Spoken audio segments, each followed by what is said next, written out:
हम लोग कक्षा 10 के विज्ञान का अध्याय 6 का अध्ययन कर रहे हैं, जिसका नाम है जैव प्रक्रम। और यह जैव प्रक्रम का दूसरा पार्ट है। पहले पार्ट में हम लोग जो अध्ययन किए हैं, अगर उसको देख करके इसको पढ़ा जाए तो बहुत अच्छे ढंग से समझ में आएगा। यहाँ हम लोग अध्याय में दिए गए सारे तथ्यों का अध्ययन करने के साथ साथ, अर्थात इसके सारे कॉन्सेप्ट का अध्ययन करने के साथ साथ हम लोग इसमें जितने भी प्रश्न दिए गए हैं सभी प्रश्नों का उत्तर भी पढ़ेंगे और उसको भी समझने का प्रयास करेंगे। आइए हम लोग पेज नंबर 105 में दिए गए सभी प्रश्नों का उत्तर देखते हैं। आज पहला नंबर प्रश्न है, हमारे जैसे बहुकोशिकीय जीवों में ऑक्सीजन की आवश्यकता पूरी करने में विसरण क्यों अपर्याप्त है? तो एक कोशिकीय जीव में क्या होता है कि उसका पूरा शरीर पर्यावरण के संपर्क में होता है और वह आसानी से श्वसन की क्रिया को विसरण प्रक्रिया के द्वारा पूरी कर लेता है। लेकिन हम जैसे जीवों का शरीर जो होता है वह बहुत जटिल होता है। इसकी बहुत कम मात्रा में कोशिकाएं जो होती हैं वह पर्यावरण के संपर्क में होती हैं। बाकी सभी कोशिकाएं शरीर के अंदर होती है जो पर्यावरण के संपर्क में नहीं होती है। इस कारण हमारा शरीर जो होता है विसर्जन प्रक्रिया के द्वारा श्वसन की क्रिया को पूरी नहीं कर सकता है। तो आइए इसका उत्तर हम देखते हैं। तो पहला नंबर क्वेश्चन है, हमारे जैसे बहुकोशिकीय जीवों में ऑक्सीजन की आवश्यकता पूरी करने में विसरण क्यों अपर्याप्त है? तो इसका उत्तर होगा, हमारे जैसे बहुकोशिकीय जीवों का शरीर विशाल एवं जटिल होता है। हमारे शरीर की सभी कोशिकाएं पर्यावरण के संपर्क में नहीं होती हैं। विसरण द्वारा श्वसन पर्यावरण के संपर्क में रहने वाले कुछ कोशिकाओं में ही हो सकता है। यही कारण है कि हमारे जैसे बहुकोशिकीय जीवों में ऑक्सीजन की आवश्यकता पूरी करने में विसरण अपर्याप्त है। यानी मैंने पहले ही आपको बताया है कि एक कोशिकीय जीव का पूरा शरीर जो होता है वह पर्यावरण के संपर्क में होता है। इस कारण वे लोग आसानी से विसरण क्रिया के द्वारा ऑक्सीजन की पूर्ति कर लेते हैं। लेकिन हमारे शरीर की बहुत सारी कोशिकाएं पर्यावरण के संपर्क में नहीं होती हैं। इस कारण हमारे जैसे बहुकोशिकीय जीवों में ऑक्सीजन की आवश्यकता पूरी करने में विसरण अपर्याप्त है। अब दूसरा नंबर क्वेश्चन देखते हैं हम लोग। दूसरा नंबर प्रश्न है, कोई वस्तु सजीव है, इसका निर्धारण करने के लिए हम किस मापदंड का उपयोग करेंगे? पिछले पार्ट का अध्ययन करने के दौरान हम यह पढ़ चुके हैं कि वह पौधा भी सजीव होता है जिसमें वृद्धि परिलक्षित नहीं होती है। हम यह भी देख चुके हैं कि वैसे भी जीव होते हैं जो सांस लेते हैं लेकिन उसमें गति परिलक्षित नहीं होती है। हम यह भी देख चुके हैं कि आणविक गति के होने और न होने के कारण कुछ वैज्ञानिकों में यह द्वंद्व है कि विषाणु जो है वह सजीव है या निर्जीव है। विषाणु जो होता है जब किसी कोशिका से बाहर होता है अर्थात स्वतंत्र अवस्था में होता है तो उसमें आणविक गति नहीं पाई जाती है और जैसे ही वह किसी कोशिका को संक्रमित करता है उसमें आणविक गति प्रारंभ हो जाती है।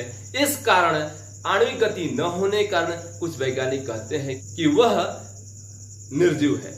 लेकिन कोशिका को संक्रमित करने के बाद उसमें आणविक गति होती है। इस कारण कुछ वैज्ञानिक कहते हैं कि विषाणु सजीव है। यही द्वंद्व का कारण है। इसलिए सबसे महत्वपूर्ण अगर मापदंड अगर अपनाया जाए सजीव और निर्जीव में अंतर स्पष्ट करने का तो वह होगा आणविक गति।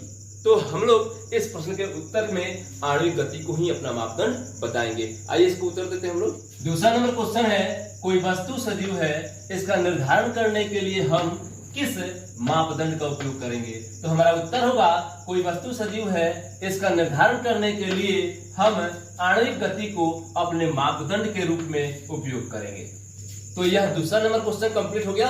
अब तीसरा नंबर क्वेश्चन देखते हैं हम लोग। तीसरा नंबर क्वेश्चन है, किसी जीव द्वारा किन कच्ची सामग्रियों का उपयोग किया जाता है? तो सबसे पहला बात है, किसी भी जीव को जीने के लिए किस चीज की आवश्यकता होती है?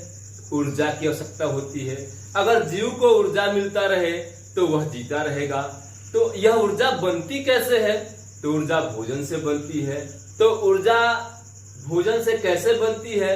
तो जीव भोजन को ग्रहण करता है, उसके बाद भोजन का पाचन होता है। तो भोजन के पाचन के लिए जल अति आवश्यक है। तो एक भोजन हो गया, भोजन को वह कच्ची सामग्री के रूप में लिया। दूसरा कच्ची सामग्री जल आया जो भोजन को पचाने में मदद करता है और भोजन पच जाने के बाद हमारा शरीर जब उसको अवशोषित कर लेता है तो भोजन को तोड़ने की आवश्यकता होती है कि भोजन टूटे और टूट करके उससे ऊर्जा का उत्पादन हो। तो तो भोजन को तोड़ने में और ऊर्जा के उत्पादन करने में ऑक्सीजन मदद करता है। तो तीसरी कच्ची सामग्री ऑक्सीजन होती है, जिसे हम श्वसन के द्वारा ग्रहण करते हैं और यह ऑक्सीजन कोशिका में पहुंच करके भोजन से अभिक्रिया करके उसको तोड़ करके और वहां पर ऊर्जा का उत्पादन करता है। इस प्रकार से किसी जीव द्वारा भोजन, जल और ऑक्सीजन का उपयोग कच्ची सामग्रियों के रूप में किया जाता है। आइए इसका उत्तर देते हैं हम लोग। तो तीसरा नंबर क्वेश्चन था, किसी जीव द्वारा किन किन कच्ची सामग्रियों का उपयोग किया जाता है। तो हमारा उत्तर है, किसी जीव द्वारा निम्न कच्ची सामग्रियों का उपयोग किया जाता है। पहला है भोजन, तो ऊर्जा प्राप्ति के लिए, अर्थात भोजन का उपयोग क्यों किया जाता है? ऊर्जा प्राप्ति के लिए। दूसरा है जल, तो भोजन को पचाने तथा कोशिकीय आवश्यकता के लिए। तीसरा है ऑक्सीजन, तो बचे हुए भोजन का विघटन कर ऊर्जा उत्पादन के लिए। तो इस प्रकार से तीसरा नंबर क्वेश्चन कंप्लीट हो गया। अब चौथा नंबर क्वेश्चन और इस पेज का अंतिम क्वेश्चन, आइए देखते हैं। चौथा नंबर क्वेश्चन है, जीवन के संरक्षण के लिए आप किन प्रक्रमों को आवश्यक मानेंगे। तो जीवन का संरक्षण करना है अर्थात जीवित रहना है, तो जीवित रहने के लिए हमारे शरीर का वृद्धि और विकास होना चाहिए। तो शरीर का वृद्धि और विकास के लिए पोषण आवश्यक है। हम भोजन को ग्रहण करें और इस भोजन का उपयोग करके शरीर का वृद्धि और विकास हो। दूसरा, श्वसन आवश्यक है ताकि पचे हुए भोजन को खंडित करके उससे ऊर्जा का उत्पादन किया जा सके, ताकि उस ऊर्जा की सहायता से हम कोई भी काम कर सकें। अन्यथा हमारे शरीर की कोई भी कोशिका कार्य नहीं कर पाएगी, उसे कार्य करने के लिए ऊर्जा की आवश्यकता होती है, इसलिए श्वसन आवश्यक है। तीसरा, वहन आवश्यक है ताकि हम जो भी भोजन करते हैं वह पचने के बाद हमारे रक्त के द्वारा शरीर की पूरी कोशिकाओं तक पहुंचाया जाए, अर्थात हमारे सिर की कोशिकाओं तक, पैर की कोशिकाओं तक, हाथ की कोशिकाओं तक, अर्थात शरीर के प्रत्येक अंग की कोशिकाओं तक भोजन को पहुंचाया जाए। और दूसरा कार्य, श्वसन के बाद पचे हुए भोजन का जो खंडन होता है, यानी पचा हुआ भोजन विघटित होकर के ऊर्जा और उष्मा का उत्पादन करता है, उस समय उसके साथ साथ वहां अपशिष्ट नाइट्रोजनस पदार्थ का भी निर्माण होता है, जो हमारे शरीर के लिए अनुपयोगी ही नहीं बल्कि वह हानिकारक भी होता है। इस कारण इन नाइट्रोजनस अपशिष्ट पदार्थ को शरीर से बाहर निकालना अति आवश्यक होता है। इसके लिए भी एक जैव प्रक्रम कार्य करता है जिसका नाम है उत्सर्जन। तो ये चार प्रक्रम हमारे जीवन के लिए अति आवश्यक है। तो हम इन्हीं चार प्रक्रमों को जीवन के संरक्षण के लिए आवश्यक मानेंगे। आइए अब इसका उत्तर देते हैं हम लोग। तो चौथा नंबर प्रश्न है, जीवन के संरक्षण के लिए आप किन प्रक्रमों को आवश्यक मानेंगे। इसका उत्तर होगा, जीवन के संरक्षण के लिए हम निम्न प्रक्रमों को आवश्यक मानेंगे। पहला नंबर पोषण, दूसरा श्वसन, तीसरा वहन तथा चौथा उत्सर्जन। तो इस प्रकार से हम लोग पेज नंबर 105 के सभी प्रश्नों का उत्तर दे चुके हैं।